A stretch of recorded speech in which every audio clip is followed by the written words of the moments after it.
Bonjour, aujourd'hui je vais tester 3 versions de la Suzuki GSX-R 1000 sur circuit.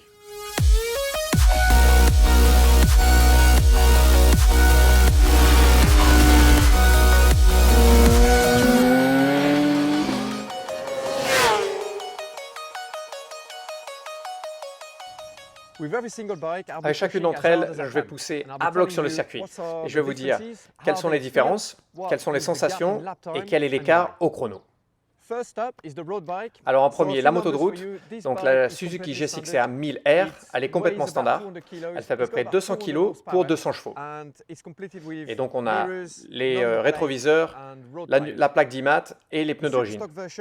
La version Super Stock ici à gauche est beaucoup plus légère, 175 kg. Ça c'est le poids limite donc pour le championnat Super Stock ici en Angleterre.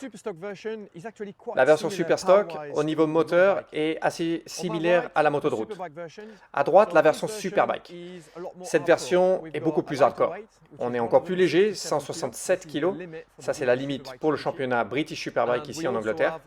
Et on a un moteur beaucoup plus puissant, proche de 230 chevaux. Cette version Superstock et Superbike sont alignées en British Superbike ici par le team officiel Built by Suzuki.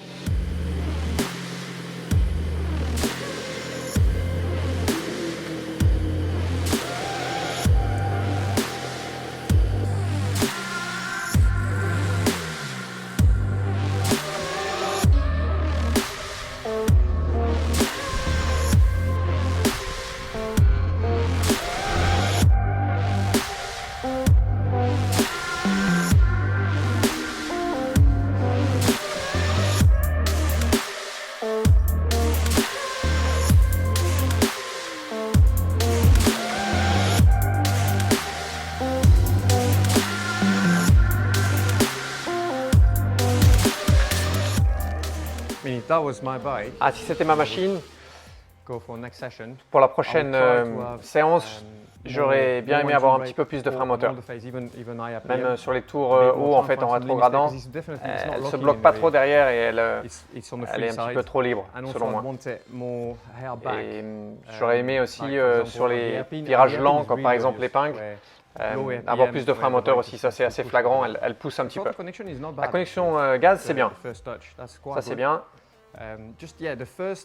C'est assez smooth. Par contre, la première partie d'accélération, elle semble un petit peu riche.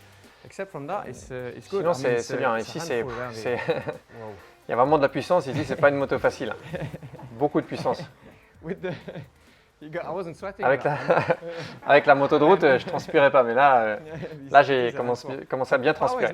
La puissance est bonne, hein, vraiment en haut, il y a beaucoup de puissance et elle est délivrée d'une bonne manière. La progression est bonne. C'est simplement en fait en bas dans les tours. En bas dans les tours, elle paraît un peu trop faible, un petit peu trop castrée. Donc, sinon, la balance châssis, ça c'est bien. Il semble qu'elle est bien équilibrée. Et bien sûr, si c'était ma moto, là, j'aurais aimé changer un petit peu les positions, levier, les guidons. C'est une sensation différente en fait. Ça fait longtemps que je n'ai pas piloté une moto de BSB depuis le 2017. Et bien sûr, sans électronique, c'est un style de pilotage différent. Voilà, avec les machines de BSB, en fait, il faut garder de la vitesse. Toi, tu gardais beaucoup de vitesse et c'est efficace comme ça. C'est le style de pilotage en fait pour le British Superbike. Parce que tu ne peux pas te servir de l'électronique. Donc, il faut garder de la vitesse.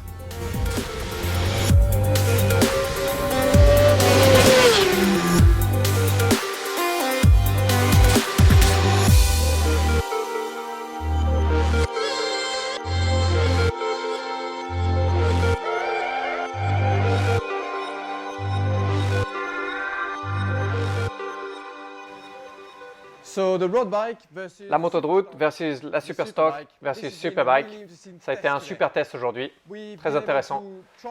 J'ai pu essayer donc les 3 versions sur circuit, faire quelques runs avec chacune, comparer les chronos que je vais vous donner dans un petit moment et les sensations. Pour moi, la grosse différence, c'est que la moto de route, en fait, en caractère, elle est proche de la Super Stock. Alors que la Superbike, comparée à ces deux, c'est vraiment un animal. La Superbike a vraiment beaucoup de puissance et sur un circuit ici comme à Mallory Park, ça fait une grosse différence en sensation. C'est une moto difficile à piloter ici. La Superbike, elle a à peu près 230 chevaux, alors que la moto de route, on est à peu près à 200 chevaux et la Superstock 205. Le gain en puissance donc de la moto de route à la Superstock vient de l'échappement Yoshimura et de l'ECU, donc le boîtier électronique Yoshimura aussi, qui permet de remapper le moteur en fait. La Superbike, c'est un moteur de course complet. La puissance est énorme. Le moteur est vraiment sauvage, très agressif. Et bien sûr, avec les règlements British Superbike, on n'a pas de système de traction, donc pas de traction control sur la Superbike. Donc énormément de puissance, pas de traction control et pas de wheeling control non plus.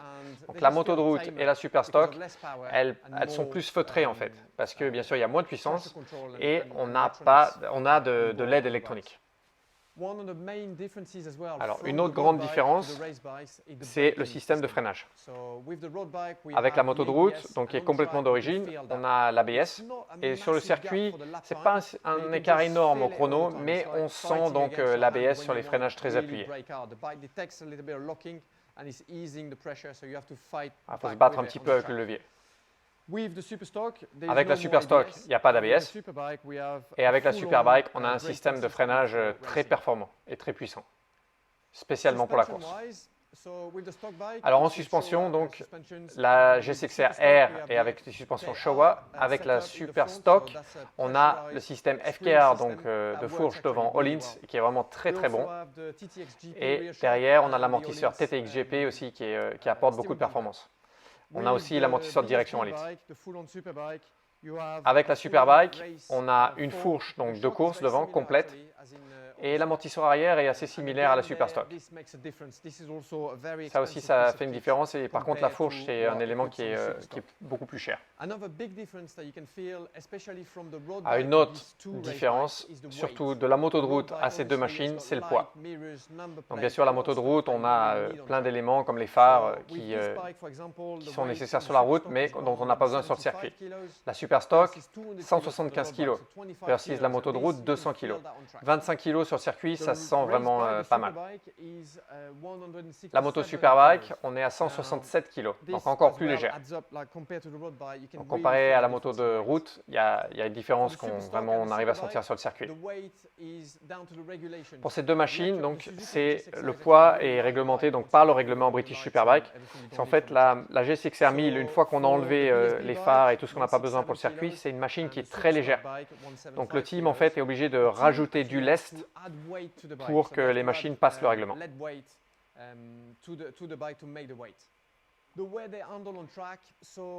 Alors le caractère donc sur circuit, on a donc la Superstock qui est proche de la moto de route.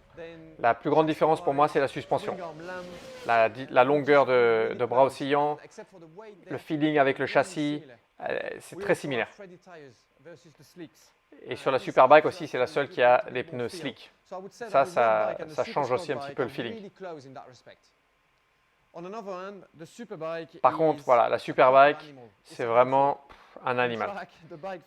Sur circuit ici, vraiment, on a l'impression d'avoir énormément de puissance, pas de traction control, c'est une moto sauvage.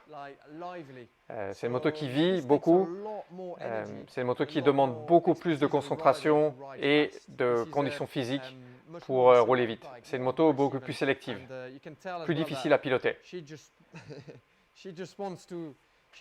Elle veut vraiment, c'est une moto pour la course, c'est un cheval de course en fait. Allez, on va regarder maintenant au chrono et on va regarder aussi les données que j'ai récoltées aujourd'hui. J'ai tout téléchargé sur mon ordi. On va pouvoir comparer donc les trois motos, voir si les chronos et les datas confirment les sensations sur circuit. Alors ici en haut, on a la vitesse, en bas l'écart de temps. En blanc, donc c'est la courbe blanche, c'est mon meilleur tour avec la moto de route, 54,8. En rouge, mon meilleur tour avec la Superstock, 52,7. C'est pas mon tour le plus vite, mais c'est un tour propre, donc on va prendre ce tour pour regarder. Et en bleu, une seconde plus vite encore avec la Superbike, donc un 51.7. Alors la première chose qu'on voit, c'est sur les zones de freinage. Donc ici, le premier freinage avec la Superstock et la Superbike, donc courbe bleue et courbe rouge, deuxième virage. Pareil au freinage. Et ici, donc à l'épingle, un peu moins évident à l'épingle, mais on le voit quand même. J'ai bien sûr une meilleure habilité pour faire une performance de freinage bien meilleure avec la Superstock et la Superbike. Voilà, donc pas d'ABS, moins de poids, la fourche, la suspension all-in devant qui aide aussi à réduire la distance et donc une performance de freinage bien meilleure avec la Superstock et la Superbike. En vitesse de passage, il n'y a pas énorme. Sur les changements de direction, par exemple, la moto de route est en fait très efficace. Surtout les changements avec du gaz. La moto tourne très très bien. Par exemple ici aussi à faible vitesse, cette chicane, donc, où la moto de route en fait est vraiment très très proche des motos de course. Voilà, ça c'est surtout parce que la moto de route elle est étudiée pour changer de direction donc à faible vitesse et en fait on le retrouve ce caractère sur circuit, donc c'est intéressant de voir que la moto de route est proche comme ça des motos de course. Alors un autre aspect, c'est les endroits où on peut utiliser la puissance. Il n'y en a pas beaucoup à Mallory Park, hein, donc il y a ici, donc on voit ici la courbe bleue qui monte très rapidement ici aussi dans cette ligne droite. Dans ces lignes droites très courtes, par contre dès qu'on peut utiliser la puissance, la Superbike fait une grosse différence. Ici, on a 10 km/h de différence directe. Donc avec la Superbike, on a aussi un bras oscillant qui est beaucoup plus long. Et ça rajoute de la stabilité et ça permet d'utiliser donc cette puissance. Avec un bras oscillant plus long, normalement, on perd un petit peu de grip derrière, mais on gagne de la stabilité. Et avec la moto de course, donc la Superbike, on ne perd pas tant de grip que ça en fait parce qu'on a des pneus slick aussi. Et surtout, ça nous permet d'utiliser plus de puissance. Avec la moto de route, donc, par rapport à la Superstock, on a une différence en moteur qui est moindre. On est toujours assez proche. Ça, c'est surtout parce que la moto de route, en fait, la GSX-R, c'est une moto qui est très rapide. Le moteur d'origine est très puissant d'origine. Ouais, c'est juste la moto de Superbike donc, qui fait une grosse différence dans la ligne droite. Voilà, je pense qu'on a vérifié en fait mes sensations en fait. On voit que la Superbike est bien plus rapide dans la ligne droite et si on était sur un circuit par exemple où on peut utiliser plus la puissance, on aurait une différence beaucoup plus grande. J'espère que ça vous a plu, c'était vraiment super aujourd'hui de pouvoir essayer ces trois machines. Si la vidéo vous a plu, n'hésitez pas à vous abonner, à liker et aussi à laisser vos commentaires parce que j'essaierai de répondre à toutes vos questions. J'espère que ça vous a plu autant que moi et à bientôt.